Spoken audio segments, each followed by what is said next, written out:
Vous dites que l'économie sociale n'est pas plus aidée que l'autre, au contraire, même moins. Parfois non. Parfois non. En revanche, c'est quand même elle qui profite le plus des emplois aidés. Mais pourquoi est-ce qu'elle profite des emplois d'avenir et des emplois aidés? C'est qu'aujourd'hui, d'abord, il y a un besoin qui est un besoin très fort de pouvoir continuer ces missions qui sont celles des associations sur le terrain, qui remplissent aujourd'hui une mission qui est une mission indispensable à la cohésion sociale. Puis de surcroît, elles bénéficient de contrats aidés. Pourquoi? Notamment dans l'insertion par l'activité économique.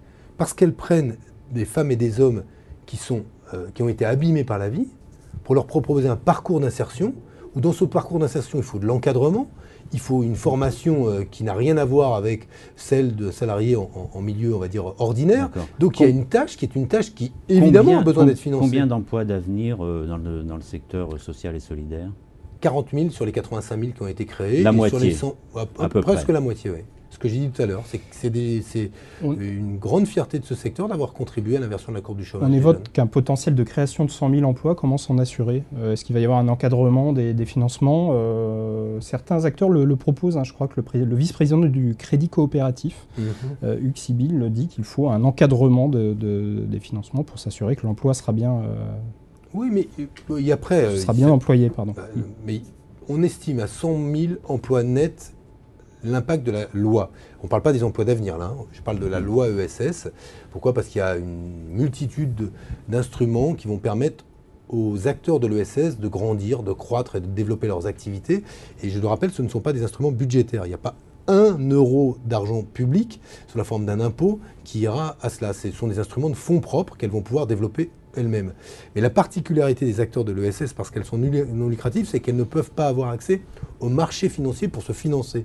Donc quand vous n'avez pas cette possibilité d'attirer un investisseur privé qui va attendre un rendement d'investissement qu'il a consenti, il est nécessaire de réfléchir à des modes de financement alternatifs. C'est ce qu'on a fait. Les 100 000 emplois ne sont pas garantis. Je reviens à ma question. Mais ils ne sont pas garantis, pas plus qu'on puisse garantir qui que ce soit peut garantir. C'est une étude d'impact. Vous demandiez au MEDEF en début d'émission de s'engager sur un nombre d'emplois créés par rapport au crédit. Mais je lui demande de s'engager au moins sur le fait qu'il va créer des emplois. Moi, je vous dis que je suis convaincu que c'est en France 100 000. Au passage, j'étais convaincu qu'on inverserait la courbe du chômage il y a 1 an. Comme le président de la République n'était pas nombreux à penser que nous y arriverons, eh bien nous y arriverons.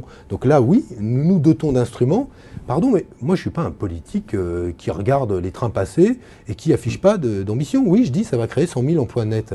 Après, vous me dites d'une garantie. Je ne vais pas hypothéquer mon costume, ou j'en sais rien, mais ça n'a pas de sens. C'est pas ça la politique. C'est prendre des engagements et donner les moyens aux citoyens de vérifier s'ils sont tenus. Or, il y a tous les instruments, et interroger les acteurs de l'ESS, tous les instruments dans cette loi pour y arriver. On a rarement vu une loi qui réunisse en ces temps actuels autant de soutien des 5 confédérations salariées qui disent oui à cette loi, soutien de tous les partis de gauche.